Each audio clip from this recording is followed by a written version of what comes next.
Steve Cardenas, aka Rocky the Red Power Ranger, and you are watching Smart Tank Revolution.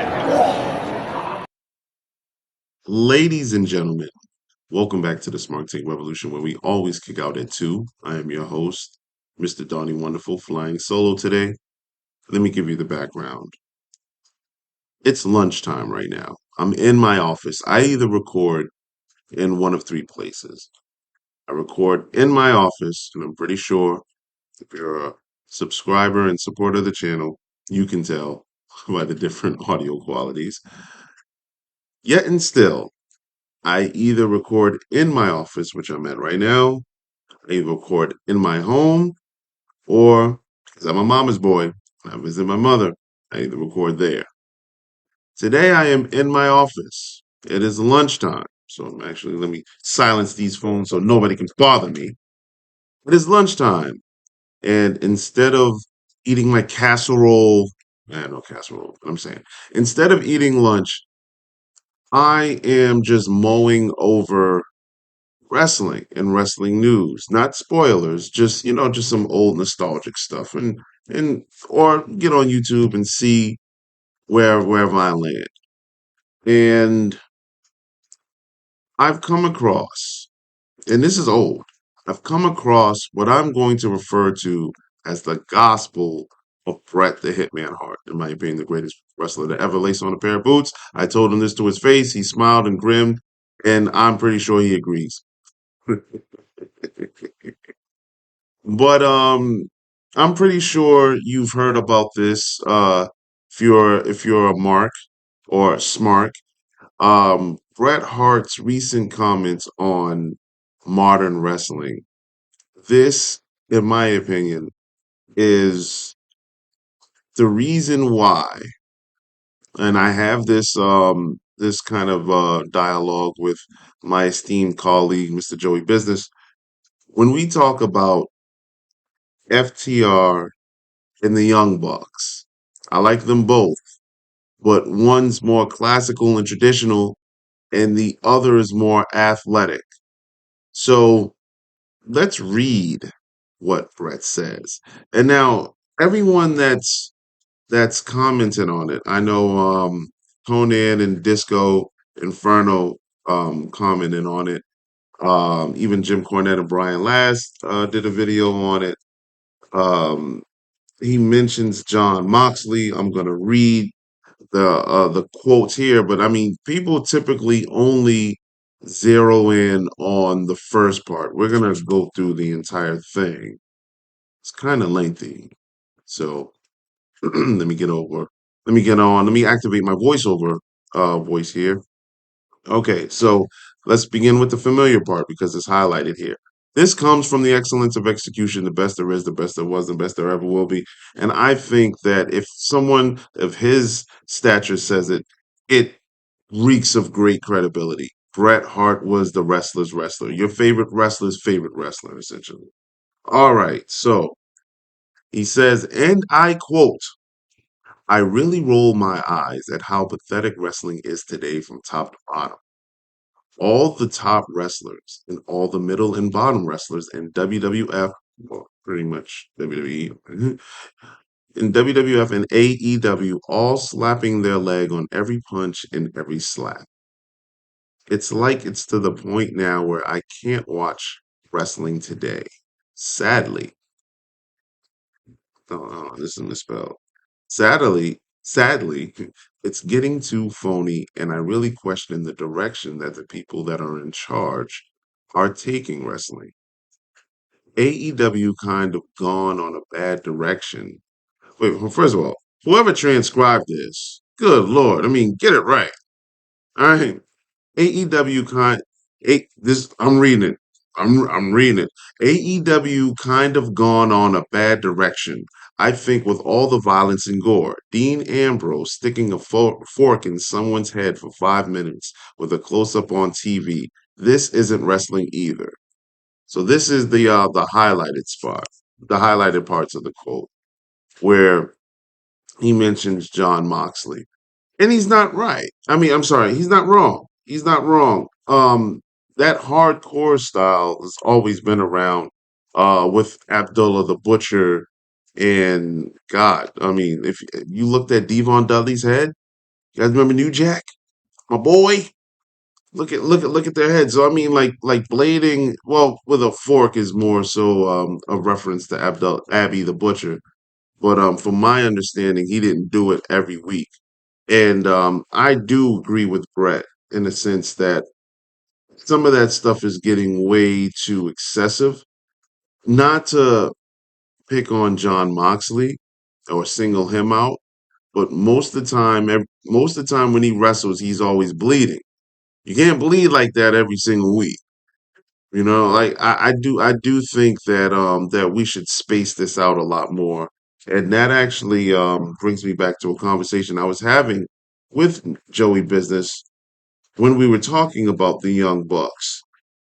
Um, I want to let's hop in our time machine and go back to I believe it was October 9th, 2019, the second show of AEW Dynamite, Young Bucks versus Private Party. For a lot of us, that was the first time that we've seen Private Party. That match was great. That match tore the house down. You know, they had about 20 minutes. Like the AEW formula that gets everybody involved and the drama builds with the false finishes, and there's like 20 of those and about 20 super kicks and about a dozen flips and somersaults, and all that stuff was entertaining. I was there, I was at the edge of my seat. But when you do that week after week after week after week after week, it kind of loses its pizzazz. And I remember telling Joey, it's a shame that when the Young Bucks can have good matches, entertaining matches to watch like that over and over and over and over, it's like, yeah, we kind of seen everything that you guys are gonna do, so like we become desensitized to it. I do think that you have to kind of be metamorphic with your style of wrestling, so you're not giving people the same thing, even if you're giving them greatness in and night out. Um, because for I want to say about a year and a half, the Young Bucks wrestled that style of match, whether they were given 10 minutes or 20 minutes. And yes, it was entertaining. Yes, it was entertaining, but it got too excessive to a point where I said, all right, look, if you're in a real fight, if you're in a bar fight, I'm not going to do a front flip off the bar itself onto the guy I'm trying to attack. And then from what Jim Cornette says, it looks kind of contrived because everybody's diving, everybody's and I believe Brett says it somewhere in here where everybody's standing outside catching a guy diving and everybody falling like bowling balls. Now you get that on both shows. You get that on both shows. And I'm trying to think in the 90s the most you would get in the heyday of Bret Hart was a springboard or, they grabbed the top rope and, they lunged themselves over. But that was more so for, a one-on-one. I mean, even Bret would dive out through the middle rope, but not very much and not too excessive. I get him there. All right. So, let me see. So this goes down. Where am I reading this from too? I'm reading this from NoDQ.com. NoDQ.com. And the headline is Bret Hart calls modern wrestling pathetic and says it has become too phony with leg slapping. So there's a section, I guess these weren't taken the same time. Bret Hart talked about attending the WWE Clash of the Castle in September of 2022. All right. So this is a few months old. This particular part here, and I didn't realize that it wasn't a part of the original quote that everyone's talking about. But let's see what he said about Clash at the Castle. I'm pretty sure that there's some more gemstones to be taken from here. Brett says, and I quote, "It was embarrassing to sit in the front row and watch all the kids in the audience slap their leg as the wrestlers slapped their legs. in these kick spots where they pretend to kick each other with spin pads, with shin pads, and slap sounds over and over. To realize that the crowd is in on it, the entire floor is clapping and slapping their leg. I'm going, we used to try to make it real. What happened? Everybody's in on it. It's a big giant charade. I had a hard time feeling the fan part of me come to life. Wow. Okay. Let's unpack that there. I mean, I'm pretty sure that the older NWA or territory wrestlers would look at today's product and scoff. Um, I question, or I dare to question, um, that the styles are so different that our great wrestlers from back in the day, from way, way back in the day, would they be able to stand out the way that they could into the to now? Would they, and not with personality, not with promos, not with any of that stuff, with just strictly uh ring mechanics and wrestling? Would the Nature Boy Ric Flair, without the woo, without the robes, without the limousine riding, jet flying, without all the the numerous, the plethora of women riding Space Mountain, Ric Flair in the ring, what would he look like today? Would he be able to would he be able to hang? I say yes, because one thing you can't do is you can never disqualify fundamentals. One of my favorite basketball players to watch growing up was Tim Duncan. There was nothing really special about his game except for the fact that he mastered every part of the fundamentals of basketball, well, for his position. So it wasn't the most eye-catching game in the world that he had, but it was very effective. And because of that, that man played in the playoffs every single year he was a pro. I'd have his, I'd take his career over anybody's. And one thing that I will say about wrestlers from those territory days is that the boys, the locker room groomed you to respect the fundamentals and to protect the business. Nowadays, not so much. I mean, with there was no internet back then. I mean, I wasn't able to do what I'm doing right now back then, and that's just reading. Like everything was dirt sheets and hearsay. But now, I mean, technically, this right here is exposing the business, but in a good context because I believe Brett's right. All right, where did I leave off at? He had a The last sentence I read, I had a hard time feeling the fan part of me come to life. Oh man.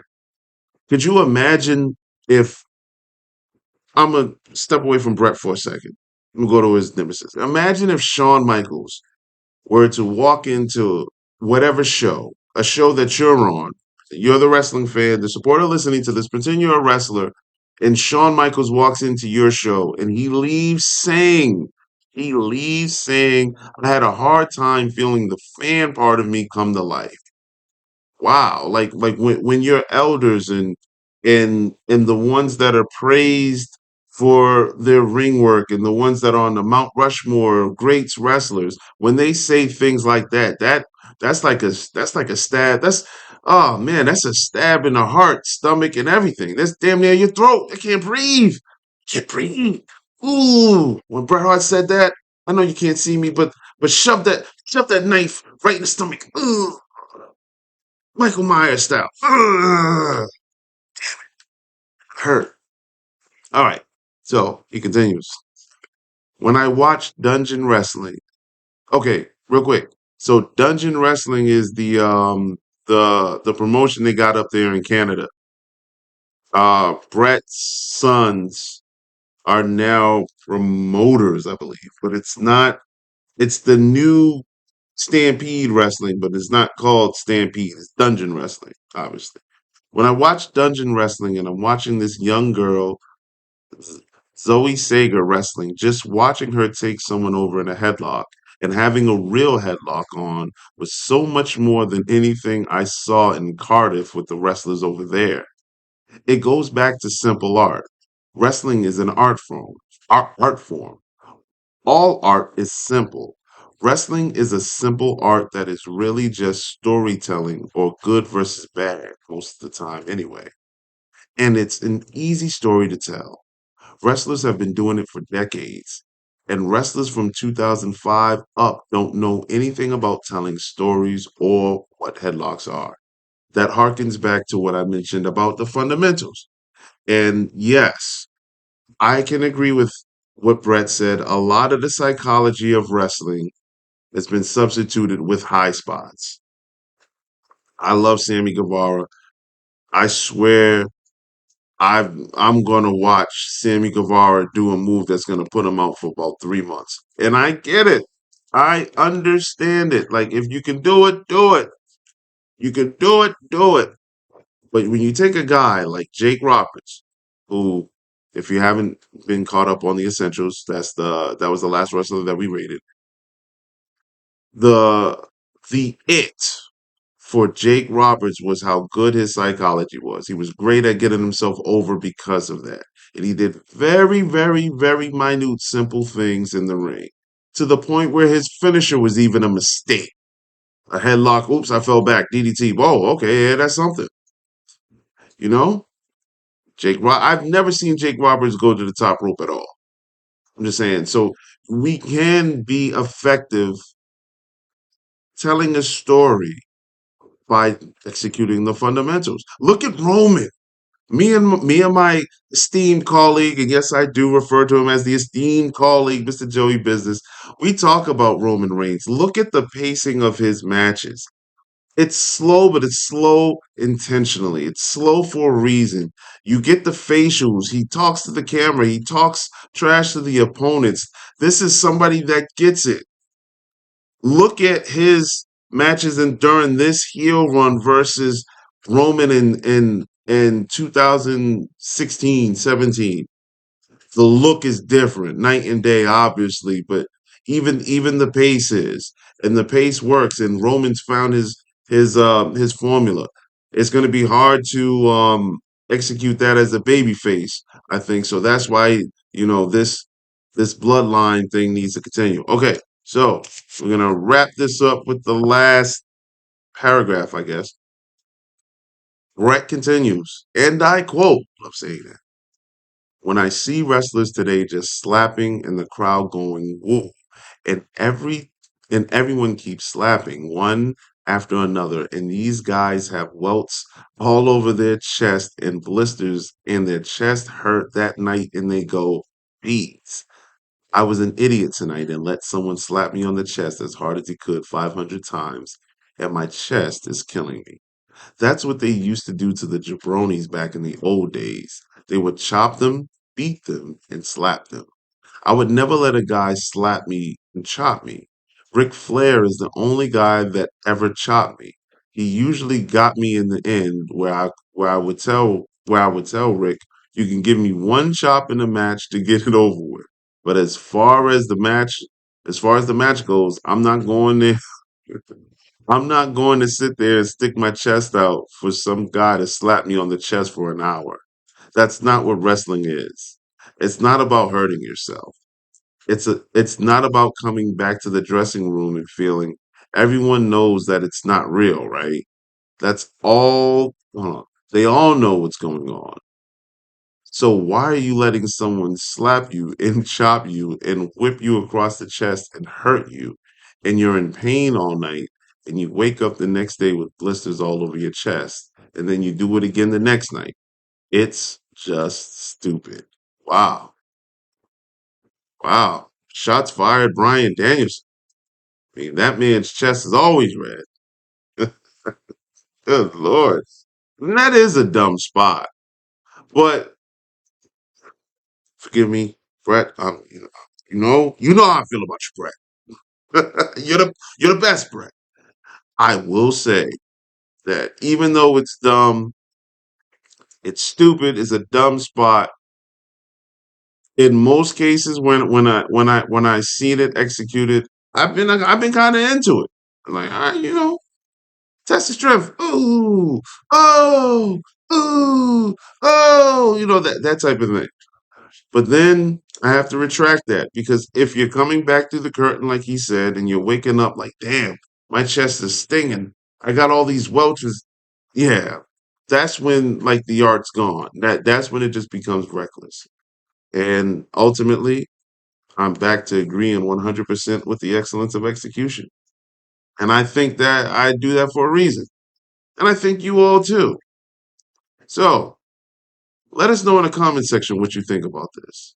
Bret Hart speaks the truth yet again. Thanks for listening.